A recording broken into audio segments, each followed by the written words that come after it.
Well, I'm thrilled to introduce Louis Gimbel to our Coronavirus and Work Hub here at the ILR School.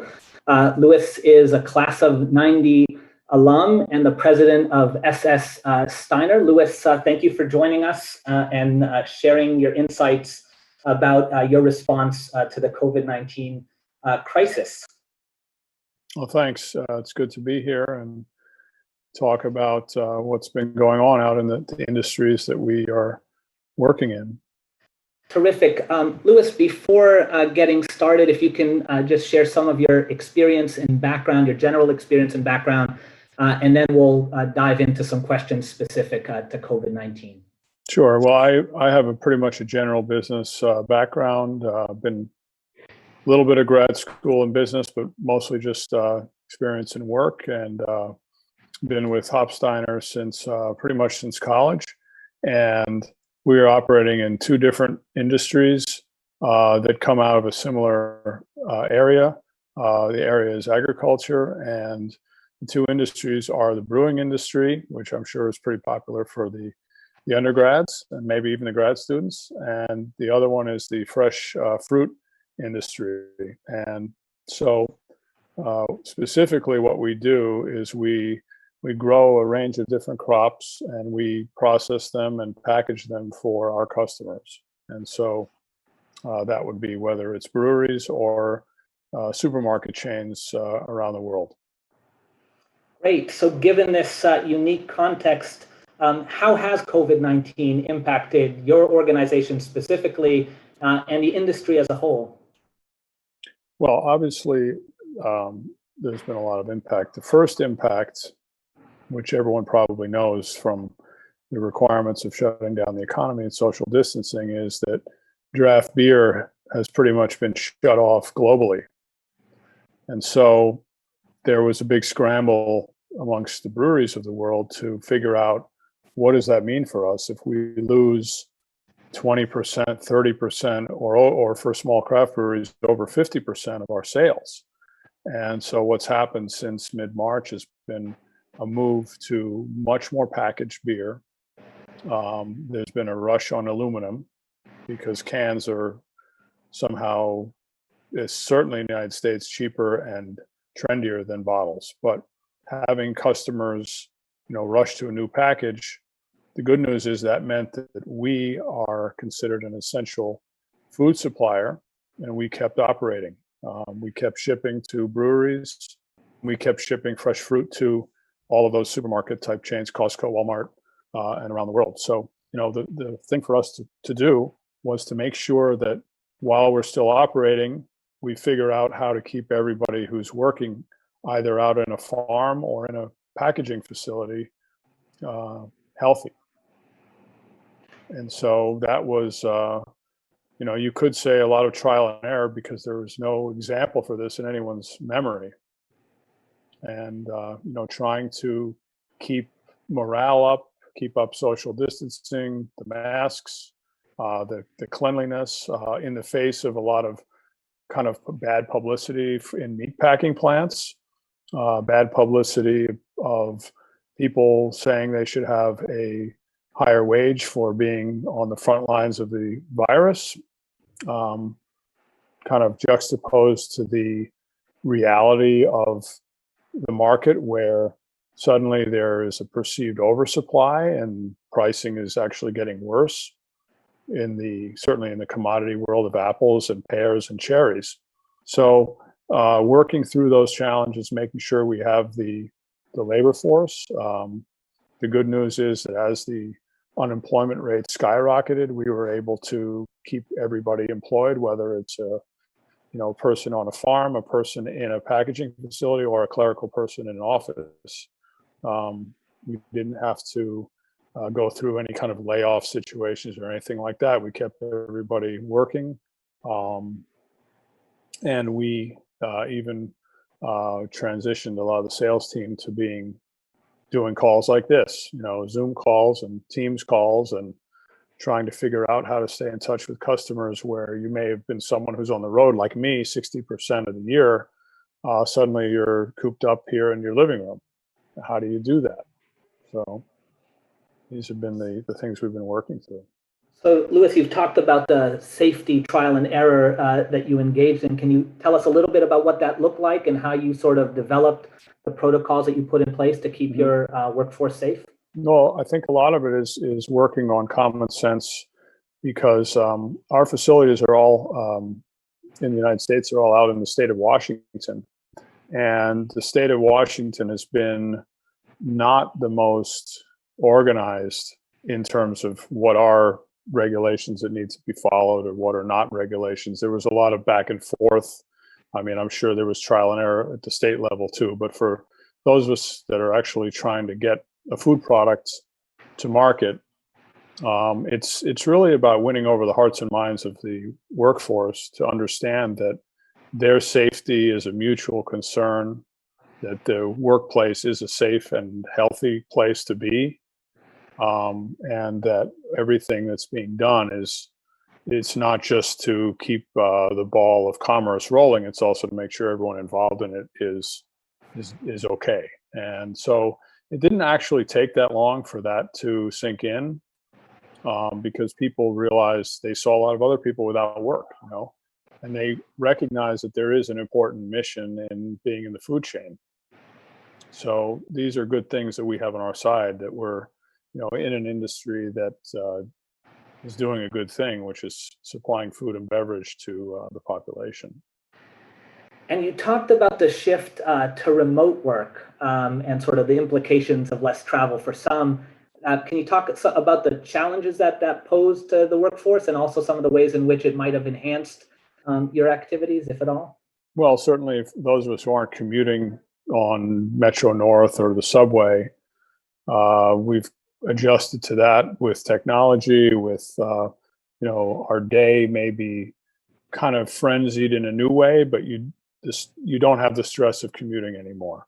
For those of us who are accustomed to being on a plane or in a car for sales work all the time, it meant having to just take these hours that were normally spent in transit and figure out ways to use them productively, and that means, let your fingers do the walking, like the old telephone book ads, start calling more people, relying on these calls to be in contact with people, start doing a lot more research into your data, because you suddenly have time, and it's time where you actually are connected to the internet. And in the past, a lot of that dead time is, going through security at an airport, or being in the cab to the airport, or being on the, waiting to get on a plane, on the plane, on the red eye, all that kind of thing, where you're not that productive. And suddenly you've got time, that you could spend looking at your database and figuring out, okay, I have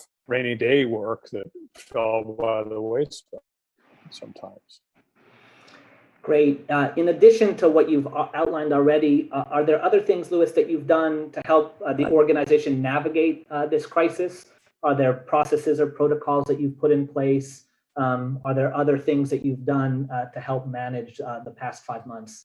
Well, I think we've been stressing to the team that they're under no pressure to go into the office in New York City, for example, stressing to management people out on the West Coast that while they're making sure all of their employees are safe and healthy, that they make sure that they too are following the guidelines and being, distant and have their face covered and all that stuff. So, just continuing to repeat the same messages, to as many of the colleagues as possible.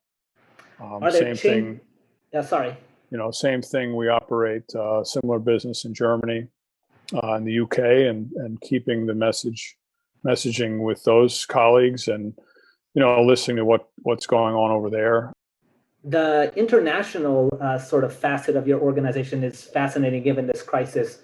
Are there things about your interactions with other countries that have sort of influenced what you've done over the last 5 months? Given that other countries are dealing with the crisis possibly in different ways. Well, it's we have huge, meaningful markets in Brazil and in Mexico, and Mexico was shut down, and the beer industry was shut down for quite some time there. And so that's a big challenge to have those kind of markets shut off. Brazil is going through a lot of problems right now, but just understanding, that this too shall pass, and being ready to start shipments again, and that's what's happened with Mexico for sure. So, Louis, are there things that have changed in your business, in your organization, that you think will stay in place even after we go back, whatever point that is, that we go back to normal? Are there lessons that you learned that are likely to stay with the organizations, And I ask that both from sort of the organizational standpoint, and are there things sort of personally in terms of your own management of the company that will likely stay in place after the crisis? well, I think that the work from home thing has got put it into a much better light than it was before. I mean, we always have had people who were sales guys who worked out of their home office, and they always got a bit of kidding for, sitting around in their bathrobe all day with the pink slippers. So here I am in a pink shirt, you can't see the pink slippers and the bathrobe behind me. But so the work from home thing has probably gained some additional respect and credibility. For me, that's nice because, I spend so much time going back and forth, and there's not as much of a stigma to not going back into the city. For everyone else, having these kind of video calls, I mean, it's just a great coincidence that we have the technology suddenly to do this. Yeah. Zoom was not a luxury, but it was something we did very sporadically up until now. And we actually didn't have enough. We just didn't have the right software to be doing file sharing on the screen the way it's so easy now with Zoom and with Teams. And so being able to share the screen of a document, not just your pretty face, the documents that you're talking about, has been a huge benefit. And that's not going to go away. That's there. That's really good. That keeps the audience and the colleagues focused. Hopefully it means that you can get through things quicker, more effectively. So that's a really good thing. And then when it comes to, more rank and file type situation, more kind of back and forth discussion with employees in packing house type roles, where you can spend time listening to what is important to them as far as health and safety issues without feeling like it's some big brother scenario. There's more maybe two-way street respect there. So those are good things. That's great. Sort of last question. This is a tough one to answer because there's so much uncertainty in the state that we're in.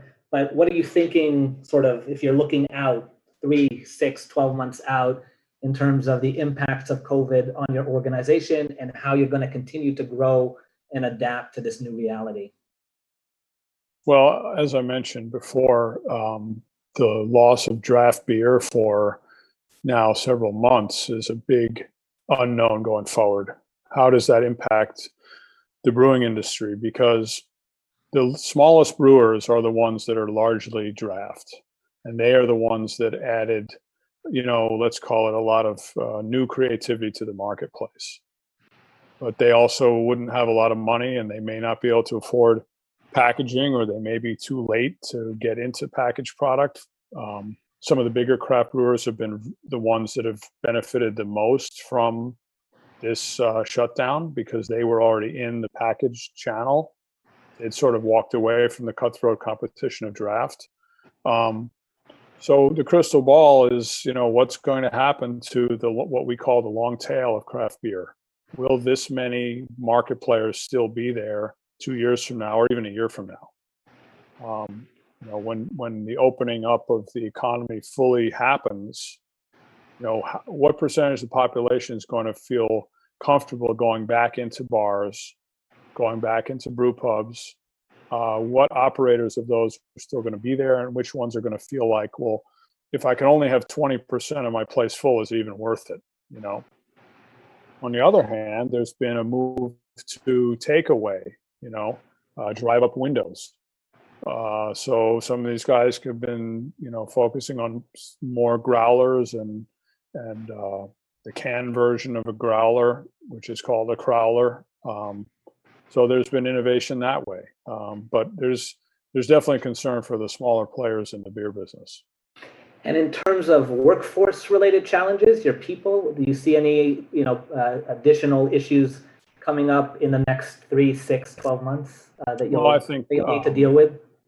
we have a lot of a growing reliance on what's called H-2A labor in agriculture. So a visa program that brings people in and then for 6 months and then sends them back to Mexico or wherever when that's finished. That program has continued. We've brought in less people because of the need for distancing and housing that we provide. But that's not going to change. That movement will continue to have that more of a structured program for agricultural labor, and on maybe hourly people in processing plants. As employment rates go in different directions, there's the ebb and flow of that. So we all know that one of the elephants in the room on labor is the dreamer issue. And, we're at a political stalemate. I don't know that that's going to change, no matter who's, at the top of the ticket, so to speak. It's a political football. Mm-hmm. And that's out there, affecting a lot of people in this country. So. Great. Before we conclude the interview, Louis, is there anything you'd like to share that I haven't asked you about, lessons, experiences over the last 5 months that you think are important for our hub? Well, certainly, don't forget your consumer. Focus on your consumer. Recognize they are now at home as you are, and that they're accustomed to these Amazon platforms that make things very easy. And so we all, as sellers, need to be living up to that high standard of ease of operation. And of course, what we were talking about before, all the open lines of communication with the colleagues. Great. Well, thank you so much for your insight and for your time with us today. We really appreciate it. Sure thing. Good to talk. Good to catch up.